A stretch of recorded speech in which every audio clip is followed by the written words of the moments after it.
This episode of The Winding Stairs is brought to you by Fossil Bluff.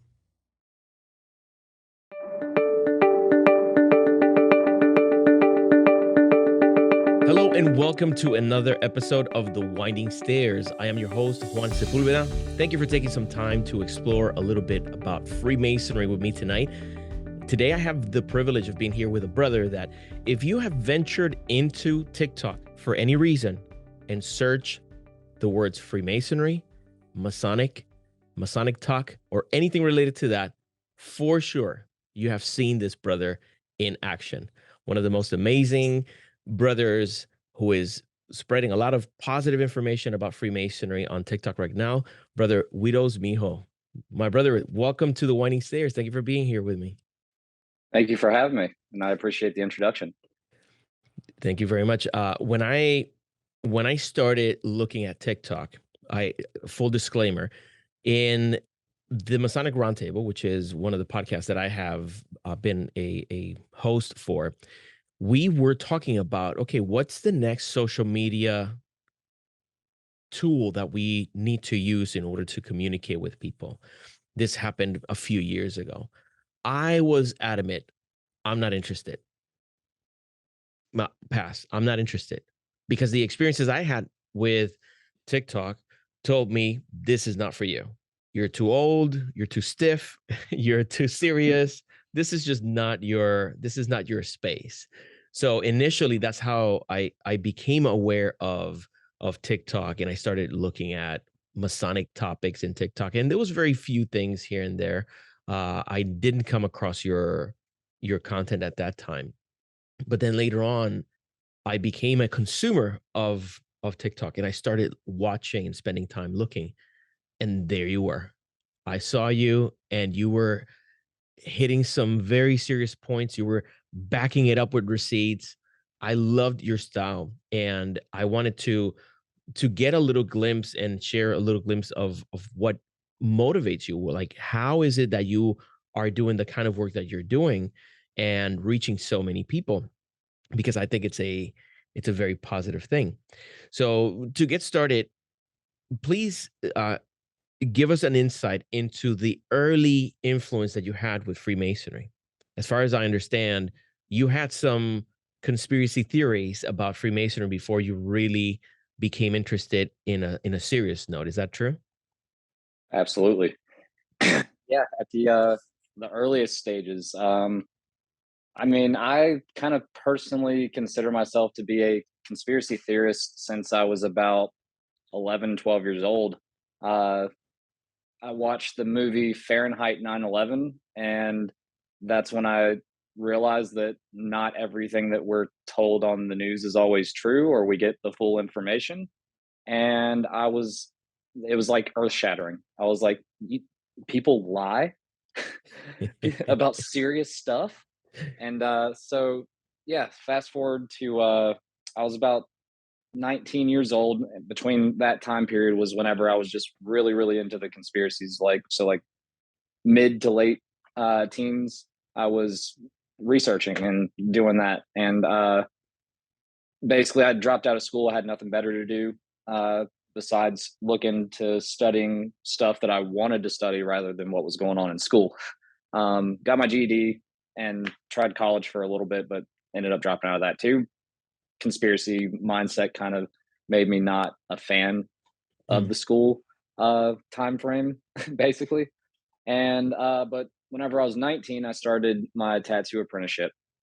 And so I had accumulated this basic idea because the conspiracy theories back then were a lot more mild compared to now. It was just like, oh, Freemasons is like an elite group of individuals.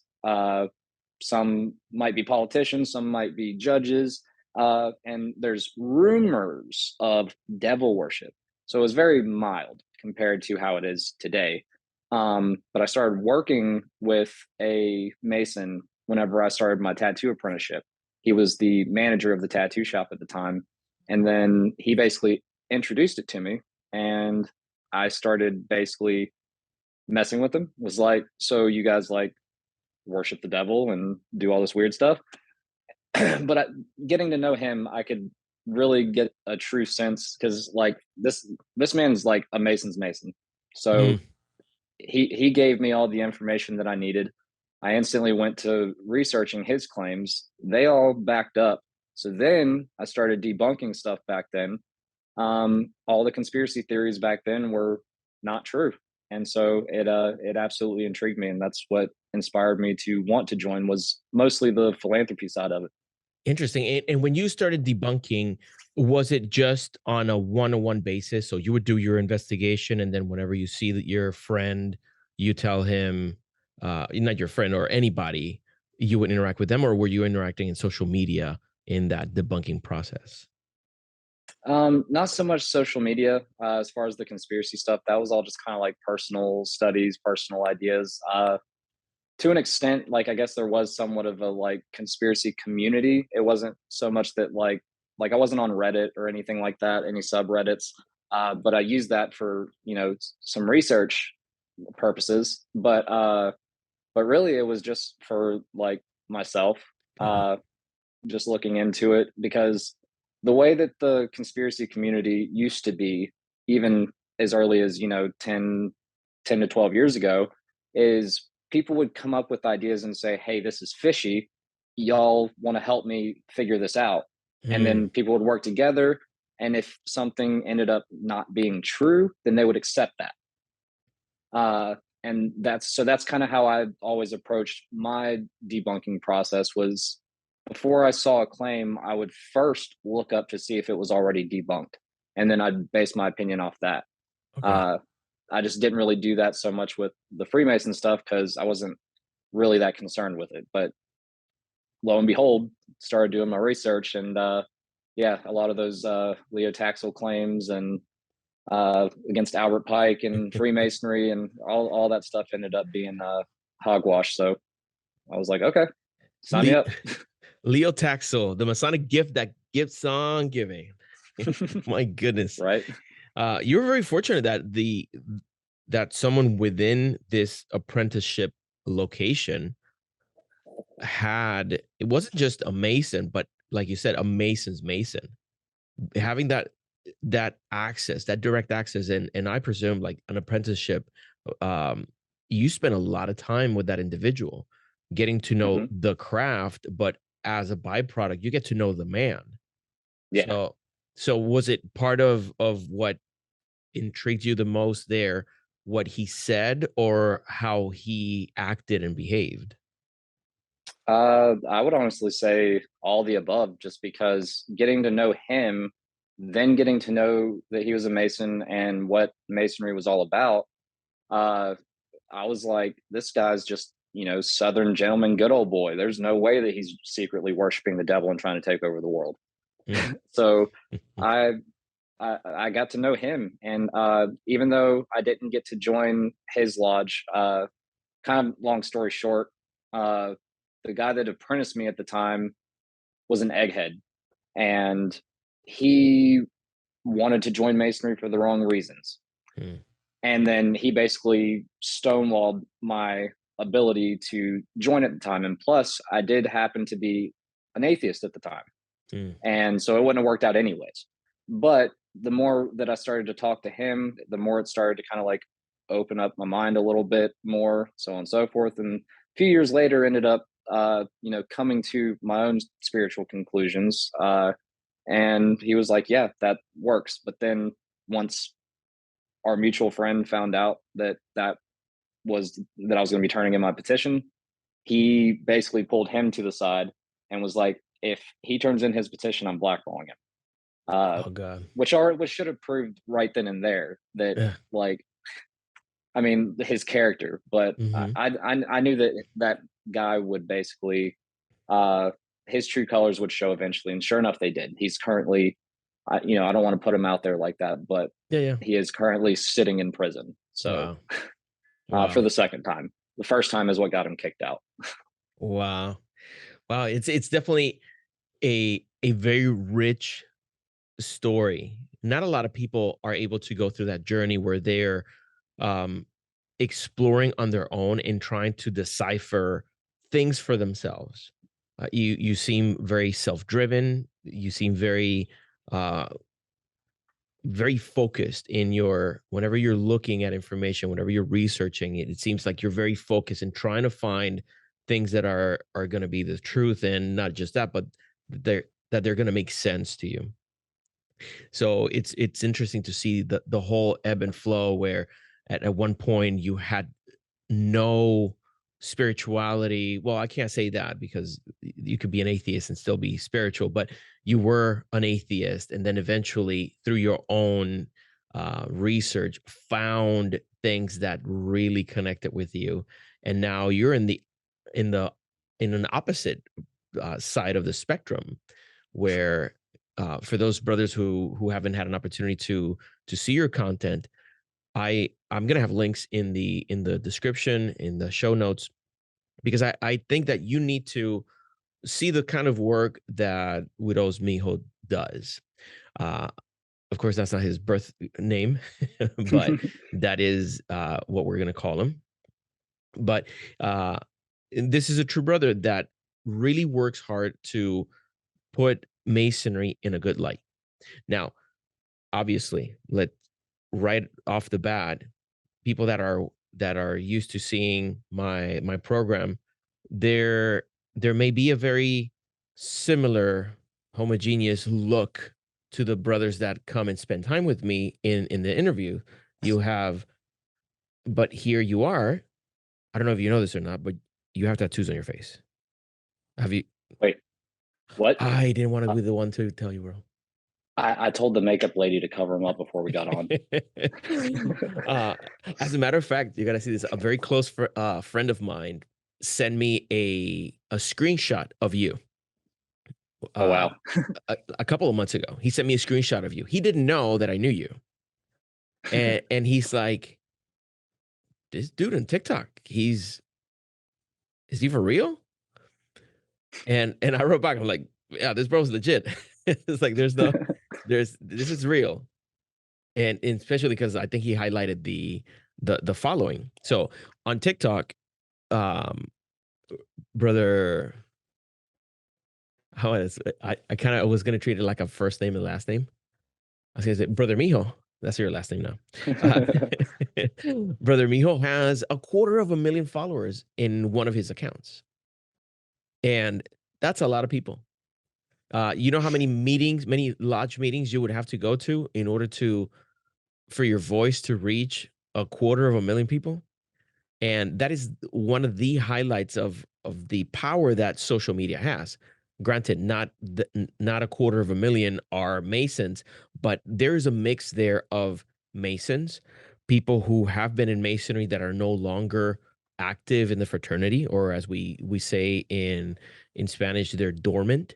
Um, there are people who are interested in joining Masonry, and there are people that, of course, have very negative views of Freemasonry. And Brother Mijo, part of what he does is bringing some truth about what Masonry is all about.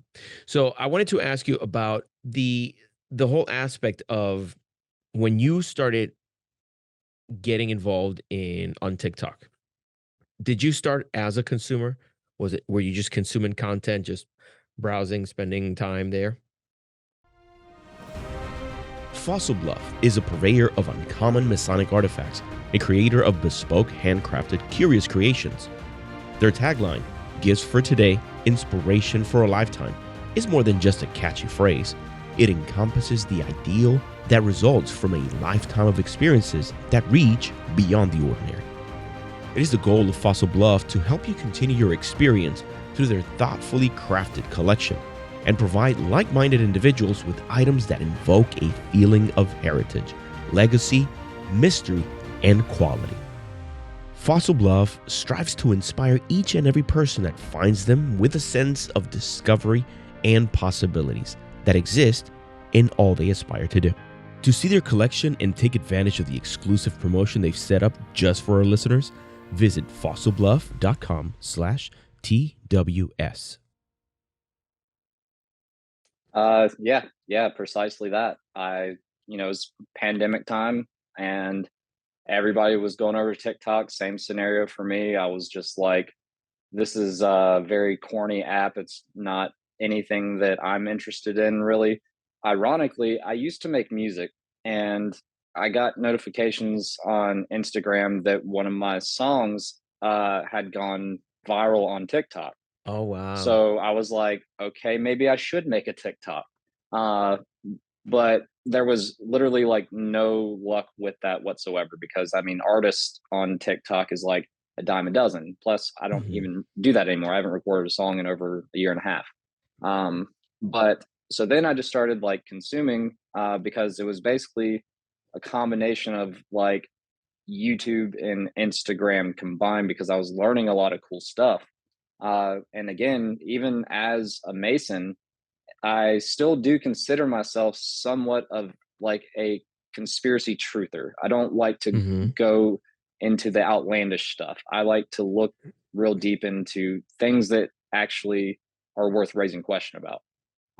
So I'm watching conspiracy content, and it was just flooded with Yeah. nothing but anti-Masonic rhetoric and all kinds of nonsense. But the one thing that really got me was whenever I started seeing accounts that were like condoning violence Mhm. and like arson and just all kinds of disturbing things. And the first thought that pops up in my head is that people can take this to a point where there could be an elderly brother just out on an evening stroll with his wife, just happens to be wearing his lodge shirt, and then some person that's completely ill-informed decides to be a vigilante, and then someone could potentially get injured, Yeah. or worse. You never know Mhm. in the world today. And so I don't know. My mind tends to go places like that, and so I don't know. Like basically, when I found Masonry, when it was finally time that I felt like I'd found God, God pushed me into the direction. Like there was like a whole scenario with that where it was like the right time for me to finally join Masonry. And I found it whenever I needed it most. More importantly, I found God when I needed him most. And uh I just it Masonry literally saved my life in more ways than one. Hmm. And so that's why I'm so passionate about it, is because not only for what Masonry stands for, but also it gave me so much, like all the working tools, all the moral lessons, every aspect that I can think of with Masonry really helped me like on like a deep spiritual level, to where that's what I want to give back. It gave me almost another chance at like really embracing life again. So I want to embrace life back into the fraternity. Mhm. So what better way than to spread light when I already have debunking history? I can easily start making content and start at least giving the other side of the story and letting people decide for themselves. That's great. You were equipped. You had the necessary tools in order to respond to what you saw. That's one of the things that I wanted to ask you about, because I wanted to know if when you started combining the social media platform of TikTok and Freemasonry, if you started on a mission or if you had adapted your interaction with it because of what you saw. And you basically explained that you started seeing the kind of outlandish claims that people were making, the that insidious call to action that some people may take, whether as to vandalism or arson or worse. And you decided, okay, no, I have to do something about this. And I like the fact that you're not an outsider from the point of view. If we look at it, you were already well versed in conspiracy theory. You had been in that world, so who better to talk to this specific demographic or psychographic than you? So I think that we're fortunate to see that manifesting. It's so interesting because it's almost like if it wasn't you, it would be someone like you. You know, it's almost like you were the right person for the job. It's very cool Right. to see that. Yeah, like it's that's why I felt, obligated, just because of even again seeing where the conspiracy community has come to is like it's now demonized to fact check, because I understand that there's fact check websites that sometimes aren't, completely accurate, or they, whatever the case may be. But like fact checking doesn't just mean Snopes. It means doing your own research and finding out the facts for yourself. And it was disappointing to see that in the conspiracy community, as well as just like same thing you had mentioned. There was people that were making educational content here and there. There was like a few brothers that was doing it before I was. But there was no one that was actually like doing any type of debunking. And so I think that is, especially, like you mentioned, the internet was not ready for a face tattooed Freemason that also was a conspiracy theorist and a troll. Who let this guy in? Yeah, somewhat of a jack of all trades, and as far as internet culture goes, so the counter just wasn't ready for it. And I think that's why it gathered as much attention as it did, especially like losing my account at one point for a little bit, starting that second one, now using it as a backup, got my first, or no, using my original one as my backup, using my second account as the main account. Did you pass your first in terms of followers? How long did that take? So well, basically by the time I had gotten the account back, I want to say I was about 70K when I lost the account. And then, but I was also on my way to Lodge the night that I realized that I had lost it. But I wasn't discouraged, because whenever I went to Lodge, like, it was a really good night at Lodge. Ironically, it was someone had sent a gift. A brother from another state had sent in a gift. They went through Grand Lodge and got the approval, and it was presented to me at Lodge. I had no idea. I was sitting here thinking, like, this is the worst day ever. I'm about to get kicked out of Masonry, because they, the way the secretary had worded it was like, so usually when this type of email crosses my desk, it's 9 times out of 10 a bad situation. Oh my God. But there is that 1 out of 10 situation where it's a good time, and this is that 1 out of 10. And then he called my name, and I was like, oh, okay, you had me super nervous. But yeah, it ended up being a gift. It's a hand whittled cane from a brother. Nice. And but yeah, so it sorry to sidetrack, but basically it made up for the fact. And I was like, the first thing that I thought of was my working tools. Like, TikTok knocked my account down. What am I going to do as a Mason? Am I just going to fold and, like, just give up because I lost 70,000? No, I'm going to go home and I'm going to make another video and start a whole new account. Yeah, that's great. And then that's what I did. And that one grew exponentially fast. Called up to the other one, finally got it back. And then I just kept using that one as the main, just because there wasn't as many reports, like mass reporting going on. So a little bit better algorithm momentum. And then it's just grown since then. To give people some clarity, because of course, not everybody who listens to this show is familiar with TikTok, let alone Masonic Talk, right? Basically in the app, if you've seen TikTok, the reputation that I had received from people about it is like, okay, no, this is a place where you go record yourself dancing or making a fool out of yourself, and then just post it for clout. So that to me was not attractive. But when I started to see, okay, wait, there's room here for other types of content. And then I saw your account. I saw a few other brothers that are doing some very cool, informative stuff. And I thought, okay, well, this is not such a departure from what I've been doing to the different channels that I've been pushing the winding stairs. But one of the aspects that TikTok has when it comes to what he mentions about getting his account canceled is that anybody can report a comment or a post as violating the guidelines of the community. And TikTok seems to be very trigger happy when it comes to that sort of stuff. It's trying to protect, obviously they're trying to protect themselves, that and taking any kind of claim seriously.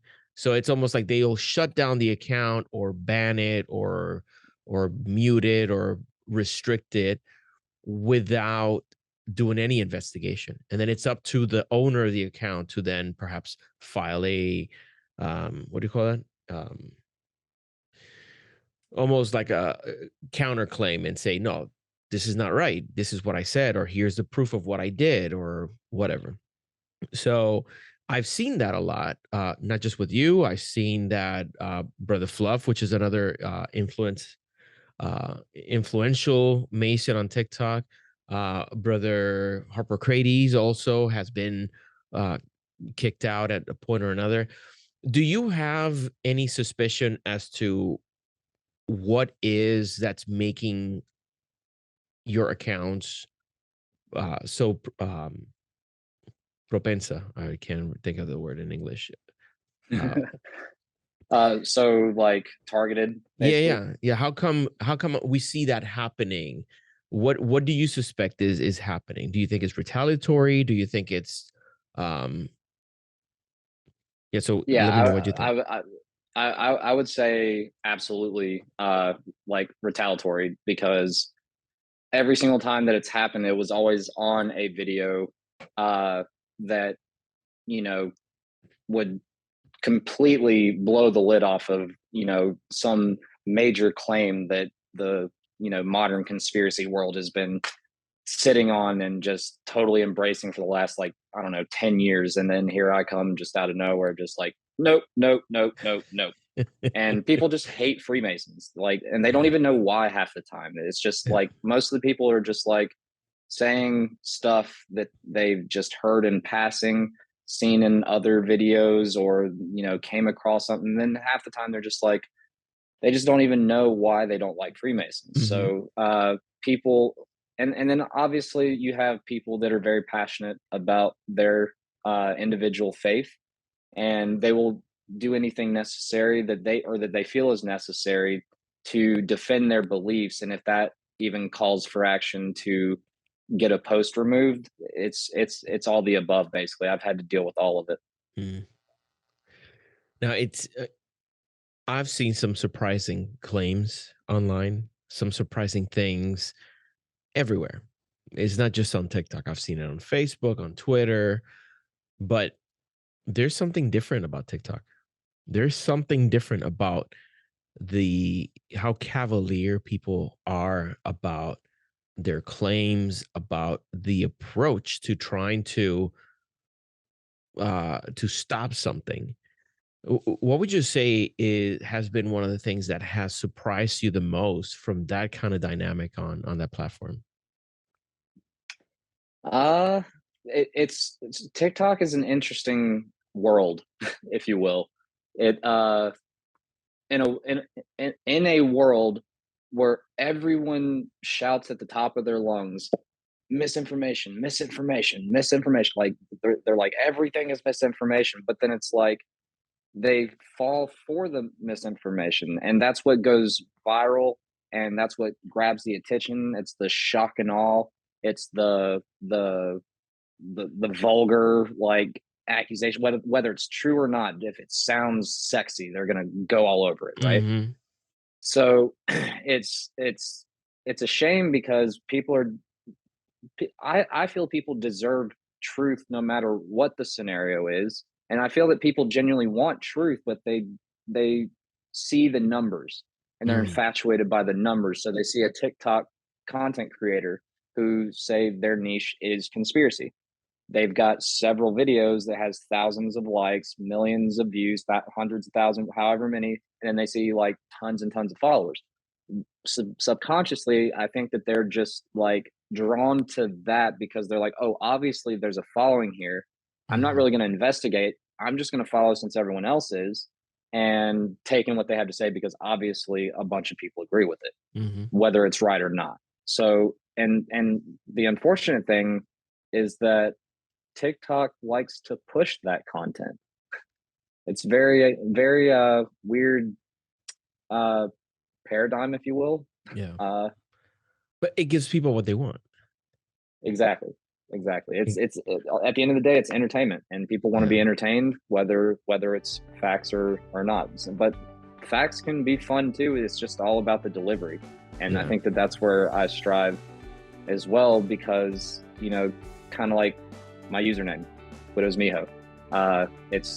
It kind of shows my goofy side as well, and then I do a lot of troll posting because it shows a side of, not like, since I am being like representative of Freemasonry, I'm claiming openly that I'm a Freemason on the internet, and but it shows that we're just normal people just like anyone else. Yep. This episode of The Winding Stairs is brought to you by Fossil Bluff. To see their collection and take advantage of the exclusive promotion they've set up just for our listeners, visit fossilbluff.com/TWS.